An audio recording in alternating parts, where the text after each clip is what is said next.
Hello students, তোমাদের সবাইকে আমাদের চ্যানেলে ওয়েলকাম জানাই। আজকের ক্লাসে আমরা তোমাদের ক্লাস 7-এর গণিত প্রবাহ বিষয় থেকে অনুপাতের সেকেন্ড চ্যাপ্টার কোষে দেখি 2.2 এর আমাদের যে রিমেনিং প্রশ্নগুলো আছে সেগুলো আমরা আজকের ক্লাসে সলভ করে নেব। আগের ক্লাসে আমরা 1 থেকে 3 দাগের পর্যন্ত প্রশ্ন সেগুলো আমরা সলভ করে নিয়েছিলাম। আজকে আমরা প্রথম প্রশ্ন যেটা সলভ করব সেটা হচ্ছে 4-এর প্রশ্ন।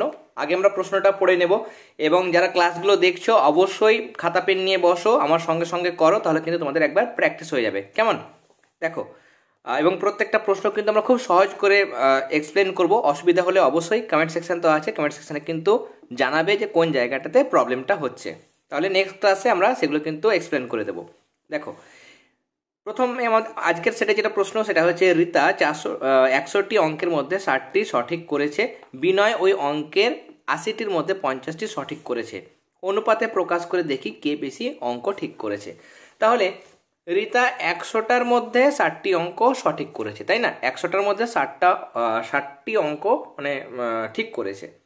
তাহলে রীতার সঠিক অঙ্ক অনুপাত দিয়ে মোট অঙ্ক সঠিক কটা করেছে? 60খানা। মোট কত অঙ্ক ছিল? 100টা। তাহলে 60 অনুপাত 100 এটা আমরা লিখবো। 60 অনুপাত 100। অনুপাত মানে আমরা আগের ক্লাসে বুঝে নিয়েছিলাম যে অনুপাত মানে ভাগের আকারে লেখা যায়। তাহলে উপরে 60 নিচে 100 লিখবো। 0 0 কেটেছি, 2 দিয়ে কাটলে 3 2 6 হয়, আর 10কে 2 দিয়ে কাটলে 5 2 10, তাহলে 5 হয়। তার মানে 3-এর 5, মানে 5টার মধ্যে হিসেব মতো 3টে ঠিক করেছে। আর বিনয় 80টি অঙ্কের মধ্যে 50টা ঠিক করেছে। তাহলে ঠিক করা অঙ্ক হচ্ছে 50টি, মোট অঙ্ক 80। তাহলে উপরে 50 নিচে 80, 0 0 কেটে দিলে উপরে 5 নিচে 8 পড়ে থাকে। তাহলে এই 5টার মধ্যে 3টে, এই 8টার মধ্যে 5টা আমি বলতে পারছি না। যদি মোট অঙ্ক থাকতো, ধরো বলতাম 10টার মধ্যে কেউ 3টে ঠিক করেছে, কেউ 10টার মধ্যে 7টা ঠিক করেছে, তাহলে কে বেশি? তুমি বলবে 10টার মধ্যে যে 7টা করেছে, সেটা বোঝাটা সোজা। কিন্তু 5টার মধ্যে 3টে বেশি না 8টার মধ্যে 5টা বেশি তুমি বলতে পারছো না। তাহলে আমরা কি করব? এদের হরে, এর হরে আছে 5, এর হরে সংখ্যাটা হচ্ছে 8। এই দুটোকে আমরা লসাগু করে সমহর বিশিষ্ট ভগ্নাংশে কিন্তু পরিণত করব। তাহলে 5 আর 8-এর লসাগু হচ্ছে 40, তাহলে 40 করব। তাহলে আমাদের 3-এর 5 ছিল, সেটা লিখলাম, 5-এর 8 লিখলাম। 40 করতে গেলে নিচের 5 আছে, 40 করতে গেলে 5 8 40 হয়, তাহলে উপর নিচে 8 দিয়ে গুণ, তাই না? তাহলে উপর নিচে 8 দিয়ে গুণ করব। বা তুমি ভাবতে পারো 40কে 5 দিয়ে ভাগ করবো, তাহলে 8 হয়, তার মানে উপর নিচে 8 দিয়ে গুণ। এখানেও 40কে 8 দিয়ে ভাগ করলে 5 হয়, তার মানে উপর নিচে 5 দিয়ে গুণ, তাই না? যেহেতু 5 8 40 হয়।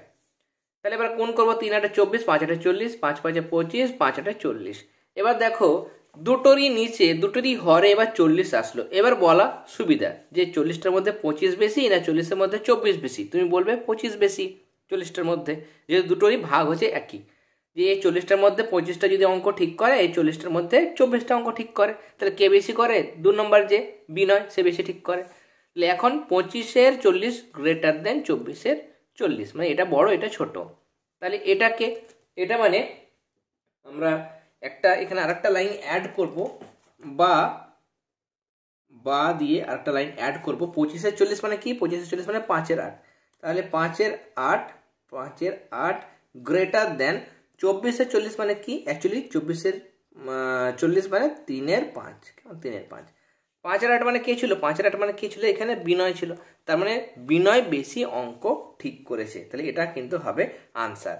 ওকে, পরের প্রশ্ন। এবছরে মাধ্যমিক পরীক্ষায় আমাদের বিদ্যালয়ে 150 জন পরীক্ষার্থীদের মধ্যে 100 জন গ্রেড এ পেয়ে উত্তীর্ণ হয়েছে। পাশের বিদ্যালয়ে 100 জন পরীক্ষার্থীদের মধ্যে 80 জন গ্রেড এ পেয়ে উত্তীর্ণ হয়েছে। এবছর মাধ্যমিকে কোন বিদ্যালয় গ্রেড এ পেয়ে ভালো ফল করেছে তা অনুপাতে প্রকাশ করে বের করি। আমাদের বিদ্যালয়ে এ গ্রেড পেয়ে উত্তীর্ণ পরীক্ষার্থীর সংখ্যা আর মোট পরীক্ষার্থীর সংখ্যার অনুপাত। মোট পরীক্ষার্থী 150, সেটা পরে লিখবো। আর যতজন এ গ্রেড পেয়েছে সেটা প্রথমে, তাহলে প্রথমে 100 লিখলাম, আর মোট পরীক্ষার্থী 150 সেটা পরে লিখলাম। অনুপাত মানে ভাগ, তাহলে উপরে 100 নিচে 150 লিখলাম। 0 0 কাটলাম, তারপর 5 দিয়ে কাটলে 5 2 10, তাহলে 2 হলো, 5 3 15, তাহলে 3 হলো, তাহলে 2-এর 3। পাশের বিদ্যালয়ে বলছে 100 জনের মধ্যে 80 জন এ গ্রেড পেয়েছে, তাহলে লিখলাম। নিয়ে 80/100 করলাম, 0 0 কাটলাম, 2 দিয়ে কাটলে 4 2 8, আর এটা 5 2 10, তাহলে 4-এর 5। এবার এই 2-এর 3 আর 4-এর 5কে আমরা সমহর বিশিষ্ট ভগ্নাংশে পরিণত করবো। মানে এর 3 আর 4-এর 5 আছে, লসাগু করে আমরা একই সংখ্যা আনবো। 3 আর 5-এর লসাগু 15, তাহলে 15 করতে গেলে 3 5 15 হয়, তার মানে উপর নিচে 5 দিয়ে গুণ করবো। 5-এর সঙ্গে কত গুণ করলে 15 হয়? 3, তার মানে উপর নিচে 3 দিয়ে গুণ করবো। এটা দেখো 5 2 10, নিচে 3 5 15, 4 3 12, নিচে 5 3 15। এই দুটোর মধ্যে দেখো 15-র মধ্যে 12 বড় না 15-র মধ্যে 10 বড়? 15-র মধ্যে 12টা বড়, তাহলে 12-র 15 গ্রেটার দেন 10-এর 15, বা 12-র 15 মানে 4-এর 5, তার মানে 4-এর 5 গ্রেটার দেন 10-এর 15 মানে 2-এর 3, 2-এর 3, এটা বড়, তাই না? তাহলে 4-এর 5 মানে কোনটা? পাশের বিদ্যালয়। পাশের বিদ্যালয় তাহলে মাধ্যমিকে এ গ্রেড বেশি পেয়েছে, তাই না? তাহলে আমরা লিখবো যে অতএব এই বছর মাধ্যমিকে পাশের বিদ্যালয়ে এ গ্রেড পেয়ে ভালো ফল করেছে। তাহলে এটা কিন্তু আমাদের ফাইনালি লিখে দিতে হবে। নেক্সট, এই প্রশ্নটা ভীষণ ইম্পর্টেন্ট একটা কোয়েশ্চেন। দুটি বাড়ির দামের অনুপাত 4:3 এবং দ্বিতীয়টির দাম হচ্ছে, দুটো বাড়ির দাম মানে এ যদি 4 টাকা হয় তাহলে 3 টাকা, এ যদি 4,000 হয় তাহলে 3,000, এই 4 লক্ষ হয় তাহলে 3 লক্ষ, মানে হিসাব হচ্ছে 4:3। কেমন? দ্বিতীয় বাড়ি যেটা, সেটার দাম হচ্ছে 4,20,000 টাকা। প্রথম বাড়িটার দাম কত সেটা হিসাব করতে হবে। First question. সেকেন্ড পোর্শনটা আমরা পরে পড়বো। কেমন? আগে ফার্স্ট পোর্শনটা ভেঙে ভেঙে আমরা সলভ করবো, তাহলে সুবিধা হবে। দুটো বাড়ির দামের অনুপাত 4:3 লিখলাম। তার মানে কি, প্রথম বাড়ির দাম ভাগ দ্বিতীয় বাড়ির দাম সমান হচ্ছে 4/3। এবার যেহেতু 3 অনুপাত, দ্বিতীয় বাড়ির দাম বলেছে 4,20,000 টাকা, তার মানে দ্বিতীয় বাড়ির অনুপাত কত? 3 অনুপাত। তাহলে যেহেতু 3 অনুপাত মানে হচ্ছে 4,20,000 টাকা, তাহলে 1 অনুপাত কত হবে? ভাগ 3। তাহলে 4 অনুপাত কত হবে? গুণ 3 গুণ 4। এবার কাটাকাটি করেছি, দেখো 4,20,000টাকে 3 দিয়ে কাটলে 1,40,000 হয়, আর এটা 4 আছে, গুণ করবে, 4 14 56 হয়, মানে 5,60,000 টাকা। এটা হচ্ছে 4 অনুপাতের মান। 4 অনুপাত মানে এত টাকা। তা 4 অনুপাত কার? সেটা প্রথম বাড়ির দাম। তার মানে আমি প্রথম বাড়ির দাম এখানে পেয়ে গেলাম 5,60,000 টাকা। এবার প্রশ্ন দেখো, সেকেন্ড পার্ট। প্রথম বাড়িটার দাম যদি 70,000 টাকা বেশি হতো, তবে তাদের দামের অনুপাত কত হতো? তাহলে 70,000 টাকা যদি বেশি হতো, তাহলে প্রথম বাড়ির দাম কত হতো?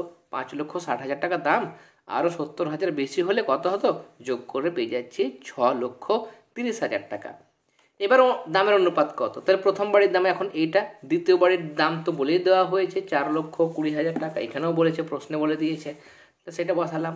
এবার অনুপাত মানে ভাগ, তাহলে নিচে লিখবো, এই 4টা 0 4টা 0 কাটলাম, 63, নিচে 42, 3 দিয়ে কাটবো, 3 2 6, 3 1 3, 3 14 42, 7 দিয়ে কাটবো, 3 7 21, 7 2 14, তাহলে 3, নিচে হচ্ছে 2, তার মানে 3:2, এটা হবে আরও একটা আনসার। তাহলে এটা একটা আনসার, প্রথম বাড়ির দাম, আর এটা একটা আনসার। কেমন? দুটো জিজ্ঞাসা করছে, দুটোই কিন্তু হবে আমাদের আনসার। ওকে, এরপরে এই যে অঙ্কটা দেওয়া আছে আমি সেটা বইয়ে সলভ করে দিয়েছি, যে একটি বাঁশ থেকে এক টুকরো বাঁশ কেটে নেওয়া হলো এবং দেখা গেল দুটি অংশের বাঁশের দৈর্ঘ্যের অনুপাত 3:1। নিচে সারণী থেকে টুকরো দুটির দৈর্ঘ্য কী হতে পারে এবং বাঁশটির দৈর্ঘ্য কী হতে পারে লিখি। 3:1 মানে প্রথম যে বাঁশটা তার যদি 3 হয় মানে দৈর্ঘ্য, তাহলে এর হবে 1। প্রথম টুকরো বলছে 30 ডেসিমিটার, তাহলে 3 ভাগ যদি 3 অনুপাত যদি 30 হয়, তাহলে 1 অনুপাত কত হবে? 3 অনুপাত মানে 30, তাহলে 1 অনুপাত মানে 30কে 3 দিয়ে ভাগ মানে 10, তাহলে 10 ডেসিমিটার হবে দ্বিতীয় টুকরো। মোট বাঁশের দৈর্ঘ্য কত? প্রথম টুকরো 30, দ্বিতীয় টুকরো 10, মোট যোগ করলে 40 ডেসিমিটার। দ্বিতীয় প্রশ্নতে যাব, এখানে বলছে 3:1, দ্বিতীয় টুকরো বলছে 15 ডেসিমিটার, তাহলে দ্বিতীয় টুকরো মানে 1 অনুপাত, প্রথম টুকরো 3, দ্বিতীয় টুকরো 1 অনুপাত, তাহলে 1 অনুপাত যদি 15 হয়, 3 অনুপাত কত হবে? 3 অনুপাত মানে 3 15 45 ডেসিমিটার হবে। তাহলে মোট কত? 45 আর 15 যোগ করবো, তাহলে 60 ডেসিমিটার, এটা হবে এই প্রশ্নের আনসার। তাহলে আজকে আমরা কোষে দেখি 2.2 এর বাকি প্রশ্নগুলো সলভ করে নিলাম। এরপর নেক্সট ক্লাসে আমরা কোষে দেখি 2.3 প্রশ্নগুলো সলভ করে নেব। আজকের ক্লাসটি ভালো লেগে থাকলে অবশ্যই ক্লাসটিতে লাইক দেবে। তোমাদের ক্লাস 7-এর পেড ক্লাস চলছে। পেড ক্লাসে আমরা পরিবেশ বিজ্ঞান, গণিত এবং ম্যাম তোমাদের ইতিহাস এবং ভূগোলের নোটস প্রোভাইড করছেন পেড ক্লাসের মধ্যে।